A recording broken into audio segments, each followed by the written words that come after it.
Right, joining us for a discussion, Farooq Engineer and Sunil Gavaskar, like I mentioned right at the start, two heavyweights joining us this evening, and I was so overwhelmed that I completely lost my voice, but now I've got it back. Let's start the discussion. I'll start with you, Sunny bhai. We looked at the pedigree of the two teams as far as T20 World Cups are concerned. Would you then say, looking at that Pakistan start as the favourites?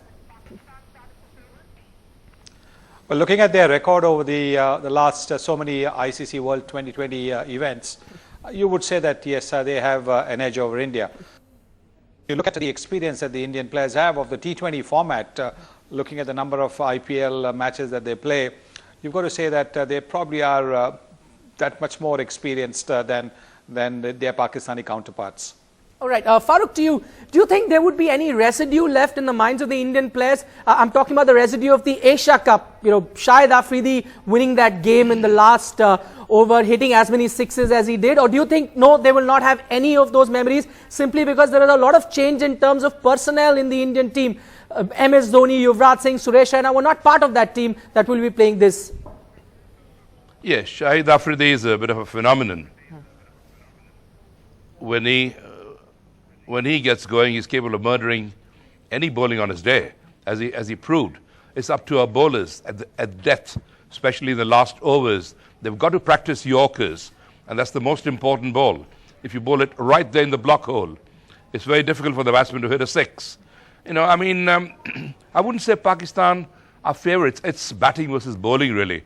Our strength is in batting. We've got a tremendous batting lineup, and if all of them click, Shikhar Dhawan, Suresh Raina, Virat Kohli, the man in form, and Dhoni, of course, he's going to bolster the side immensely.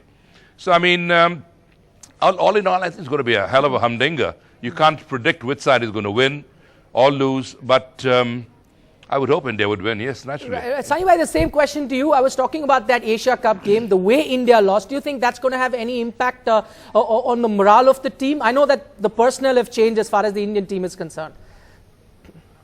Well, as far as Pakistan is concerned, yes, they'll be a lot more confident.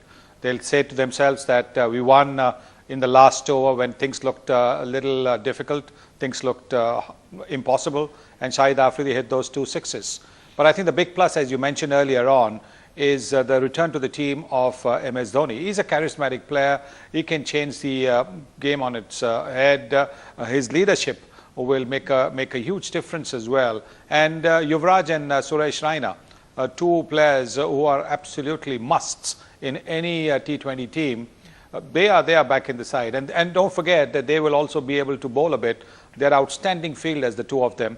So I think it's a plus as far as India is concerned with these changes happening after the Asia Cup. All right, Sunny, we spoke about pedigree right at the start, but let's now talk about the experience. And I'm just looking at the last 14 months. India have played just one T20 international. Pakistan, on the other hand, have played 13 T20 internationals in that same period. Do you think this will have an impact?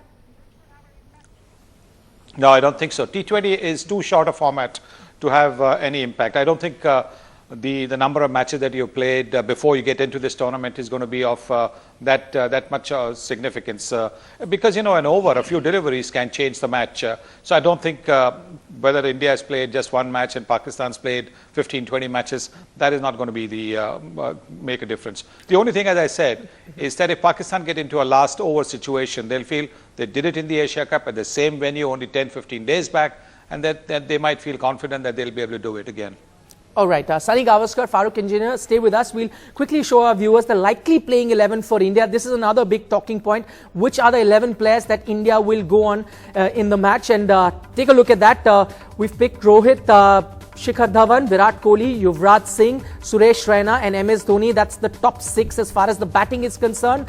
Then come the 5 bowlers in Ravindra Jadeja, R. Ashwin, Amit Mishra, Bhuvneshwar Kumar and Mohammad Shami. Remember, this is the likely playing 11, what we suspect that MS Dhoni will pick in that game.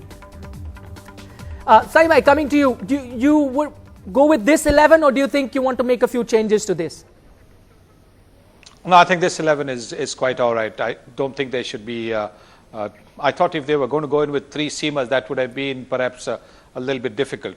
But I think 3 spinners and 2 new ball bowlers, that is a good combination. Having said that, against Pakistan, you would say that, look, maybe they should have had an extra batsman. say at number 8 or somebody who can hit the ball big like Stuart Binney. But because Stuart Binney doesn't have too much experience, international experience, I think it's better to play the experience of Jadeja, Ashwin and Mishra. So I think if they go in with that side, that's a very good team. All right, Sahibai agrees with this team. Farooq, to you, the big debate has been with regards to Rohit Sharma. Should he continue to open the innings? What are your thoughts on that? Would you have Rohit and Shikhar Dhawan open, or would you get Ajinkya Rahane? We've seen him do well as an opener in the IPL. No, I would continue with Shikhar Dhawan and Rohit. But they've done very well indeed. The spinners that we are talking about are almost all-rounders, because Yuvraj is a tremendous all-rounder. And don't underestimate his bowling ability. You know, the guy he's an excellent bowler, you know, just nipping the ball in with the left hand. And Amit Mishra and, of course, Ashwin and Jadeja. Jadeja, tremendous all-rounder. So I think they'll all have to play an important part.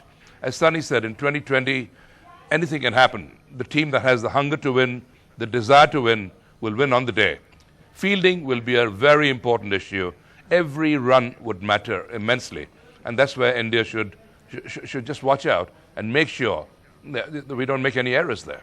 All right, fielding will be important. What we saw of the Indian team, they were not very good as far as fielding is concerned in the Asia Cup. Sahibai, Amit Mishra, we saw earlier MS Dhoni not having that much faith in Amit Mishra, but the way he performed in the Asia Cup, do you think now it seems certain, even though MS Dhoni plays him really well in the nets, that's the story that we read as far as leg spinners are concerned, but the way he's been performing, do you think now he makes it into that 11 easily?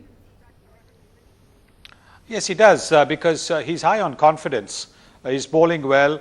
Don't forget that leg spinners need just that little bit of extra dose of confidence, because of the fact their craft is slightly more difficult than the conventional finger spinners. So I think he needs just that little bit of confidence, and he's got that confidence after the Asia Cup.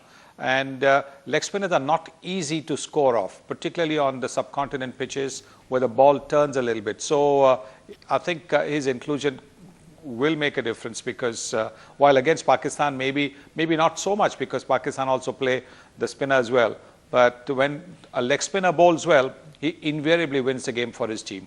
All right, going back to that question, Sahibai, that I asked Farooq about Rohit Sharma opening, there is a school of thought that believes that Rohit, who's done really well in the IPL in the middle order, do you think there is merit in this to bring him down in the middle order, because he can accelerate at will? We've seen him do that in the IPL, and maybe go with Rahane, who's done very well as an opener in the IPL. But then who would you drop? Who would you drop from the batting combination? You wouldn't be able to drop anybody. You can't drop Raina, you can't drop Yuvraj.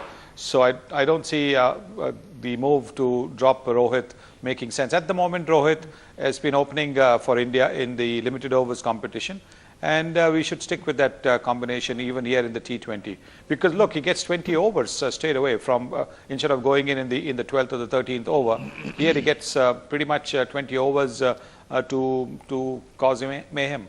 Okay, Farooq, we heard the Pakistani team in the package that we played right at the start of the show talking about the weakness in Indian bowling. You mentioned that too. You know, Indian bowling, especially death bowling, is something that they need to look into. But let's talk about the Pakistani team now. The batting doesn't inspire much confidence too. I'm looking at the result of the practice game. You know, the result notwithstanding, they got out for 71 against South Africa. That must be a big concern for them and an advantage for India in that sense.